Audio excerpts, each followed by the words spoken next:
നിങ്ങളുടെ വിദ്യാഭ്യാസ യോഗ്യത പ്ലസ് ടുവോ അല്ലെങ്കിൽ ഡിഗ്രിയോ ഏതാണെങ്കിലും നിങ്ങൾക്കിപ്പോൾ വളരെ നല്ലൊരു ഓപ്പർച്യൂണിറ്റി ഓൺലൈനായിട്ട് നാളെ തന്നെ വിളിക്കാനായിട്ട് പോകുന്നുണ്ട്. വനിതകൾക്കും പുരുഷന്മാർക്കും ഒരുപോലെ ഇതിന് അപേക്ഷിക്കാൻ സാധിക്കും. ഏകദേശം 1 മാസങ്ങൾക്ക് മുൻപായിട്ട് നമ്മളിത് കൃത്യമായിട്ട് അപ്ഡേറ്റ് ചെയ്തതാണ്. കാരണം ഇതിന് ആ ഒരു രീതിയിലുള്ള പ്രിപ്പറേഷൻ ആവശ്യമാണ്. ഏകദേശം ഒരു 6 മന്ത് അല്ലെങ്കിൽ 5 മന്ത് ഒക്കെ നിങ്ങൾ നല്ല രീതിയിൽ നോക്കിയാൽ തന്നെ ക്രാക്ക് ചെയ്യാൻ പറ്റുന്ന പരീക്ഷയാണ് UPSCൻ്റെ CDS അതുപോലെ NDA എന്ന് പറയുന്നത്. അതൊരു മിനിമം ചുരുക്കം സമയമാണ് പറഞ്ഞത്. തീരെ സമയം കിട്ടാത്തവർക്കുള്ള സമയമാണ്. പലരും വർഷങ്ങളായിട്ട് ഇതിനു വേണ്ടി പ്രാക്ടീസ് ചെയ്യാറൊക്കെ ഉണ്ട്. അപ്പോൾ അങ്ങനെയുള്ള നല്ലൊരു ഓപ്പർച്യൂണിറ്റി ഇപ്പോൾ നിലവിൽ നമ്മുടെ മുന്നിലേക്ക് വരാനായിട്ട് പോകുന്നുണ്ട്. വളരെ നല്ലൊരു അവസരം തന്നെയാണ്. അപ്പോൾ അതിൻ്റെ ഡീറ്റെയിൽസാണ് ഇന്നത്തെ വീഡിയോ ഭാഗത്തിലൂടെ നമ്മൾ നോക്കാനായിട്ട് പോകുന്നത്. ദെൻ ഓൾസോ നിങ്ങൾക്ക് ഇതിൻ്റെ ഡീറ്റെയിൽ ആയിട്ടുള്ള വീഡിയോ നമ്മൾ നാളെയും തുടർന്നുള്ള ദിവസങ്ങളിലുമായിട്ട് പ്രൊവൈഡ് ചെയ്യുന്നതായിരിക്കും. നമ്മുടെ UPSC വഴി Indian army, Indian air force, Indian navy തുടങ്ങിയ സേനകളിലേക്ക് ഓഫീസർ റാങ്കിലേക്ക് മിനിമം +2 യോഗ്യത മുതലുള്ള ഉദ്യോഗാർത്ഥികളിൽ നിന്ന് ഇവൻ വനിതകളിൽ നിന്നും പുരുഷന്മാരിൽ നിന്നും അപേക്ഷ സ്വീകരിക്കാറുണ്ട്. എല്ലാ വർഷവും 2 തവണ വിളിക്കാറുണ്ട്. അതിൻ്റെ അപേക്ഷകൾ നാളെ മുതൽ സ്റ്റാർട്ട് ചെയ്യാനായിട്ട് പോകുന്നുണ്ട്. സോ നിങ്ങൾക്ക് ഇവിടെ കാണാൻ സാധിക്കും CDS റിക്രൂട്ട്മെൻറ്റിൻ്റെ ഡീറ്റെയിൽസ് ഇവിടെ കൊടുത്തിട്ടുണ്ട്. Also NDA recruitment and NA അതായത് നാവൽ അക്കാഡമി റിക്രൂട്ട്മെൻറ്റിൻ്റെ ഡീറ്റെയിൽസും ഇവിടെ കൊടുത്തിട്ടുണ്ട്.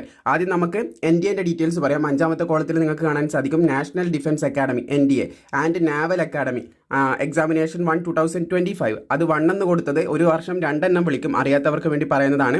മിനിമം യോഗ്യത +2 ആയിരിക്കും. +2ൽ ഏത് സ്ട്രീം എടുത്തവർക്കും അപേക്ഷിക്കാൻ സാധിക്കും. സയൻസ് വേണം നിർബന്ധം, യാതൊരു നിർബന്ധവും ഇല്ല. മിലിറ്ററിയിലേക്ക് അപേക്ഷിക്കാനാണെങ്കിൽ നിങ്ങൾക്ക് മിനിമം ഏതൊരു സ്ട്രീമാണെങ്കിലും അപ്ലൈ ചെയ്യാൻ പറ്റും.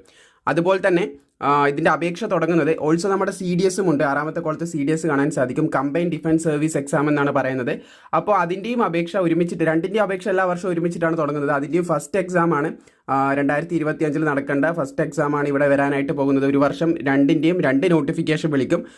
നോട്ടിഫിക്കേഷൻ 1 നോട്ടിഫിക്കേഷൻ 2 വിളിക്കും. അപ്പോൾ ഫസ്റ്റിൻ്റെ നോട്ടിഫിക്കേഷനാണ് നമ്മുടെ മുന്നിലേക്ക് വരാനായിട്ട് പോകുന്നത്. സോ അപേക്ഷ തുടങ്ങുന്നത് നാളെയാണ്. നാളെ ഇതിൻ്റെ നോട്ടിഫിക്കേഷൻ UPSC റിലീസ് ചെയ്തതായിരിക്കും. 11/12/2024 UPSC നോട്ടിഫിക്കേഷൻ റിലീസ് ചെയ്യും. 31/12/2024 വരെ നിങ്ങൾക്ക് അപേക്ഷിക്കാൻ സാധിക്കും. 13/4/2025 നിങ്ങൾക്ക് ഇതിന് പരീക്ഷ നടക്കുക. ഒരു ദിവസത്തെ പരീക്ഷ ആയിരിക്കും 2നും ഉണ്ടാവുക. സോ ഈ ഒരു പരീക്ഷ കഴിഞ്ഞ് പാസ്സാവുന്നവർക്ക് ഇൻ്റർവ്യൂ ഉണ്ടാവുന്നതായിരിക്കും. Live track Malayalam SSB interview എന്ന് സെർച്ച് ചെയ്ത് കഴിഞ്ഞാൽ നമ്മൾ വളരെ മുൻപൊരു വീഡിയോ ചെയ്തിട്ടുണ്ട്. ആ ഒരു ഇതിൽ തന്നെയാണ്, അതേ പ്രൊസീജിയറിൽ തന്നെയാണ് ഇപ്പോഴും ഇൻ്റർവ്യൂ നടക്കുന്നത്. അത് കണ്ട് മനസ്സിലാക്കിയാൽ നിങ്ങൾക്ക് കാര്യങ്ങൾ ഏകദേശം മനസ്സിലാവും. ഒരു 5 ദിവസത്തെ ഇൻ്റർവ്യൂ ഉണ്ടാവും. അത് പാസ്സാവേണ്ടതായിട്ടുണ്ട്. അപ്പോൾ പരീക്ഷ ഇൻ്റർവ്യൂ ഇതാണ് ഇതിൻ്റെ മെയിൻ കടമ്പ.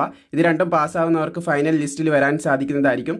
ആർമി, നേവി, എയർഫോഴ്സിൽ ഓഫീസർ ആവാൻ താല്പര്യമുള്ളവർക്ക് വളരെ നല്ലൊരു അവസരമാണ് ഇപ്പോൾ വരാനായിട്ട് പോകുന്നത്. ഡീറ്റെയിൽ വീഡിയോ നാളെയും തുടർന്നുള്ള ദിവസങ്ങളിലുമായിട്ട് നിങ്ങളിലേക്ക് എത്തിക്കുന്നതായിരിക്കും. ഈ ഒരു വീഡിയോ ഇഷ്ടപ്പെട്ടാൽ ലൈക്ക് ചെയ്യാനും അതുപോലെ തന്നെ പറഞ്ഞ യോഗ്യതകൾ മിനിമം ഡിഗ്രിയാണ് CDSൻ്റെ യോഗ്യത എന്ന് പറയുന്നത്. ഏതൊരു ഡിഗ്രി ഉള്ളവർക്കും അപ്ലൈ ചെയ്യാൻ പറ്റുന്നതായിരിക്കും. പിന്നെ NDA ആണെങ്കിൽ നിങ്ങൾക്ക് മിനിമം ഒരു +2 മതി. ഏതൊരു +2 ഉണ്ടെങ്കിലും അപ്ലൈ ചെയ്യാനായിട്ട് സാധിക്കുന്നതായിരിക്കും. ബാക്കിയുള്ള അപ്ഡേറ്റ് ഒക്കെ കൃത്യസമയത്ത് വരുമ്പോൾ നിങ്ങളിലേക്ക് എത്തിക്കുന്നതായിരിക്കും.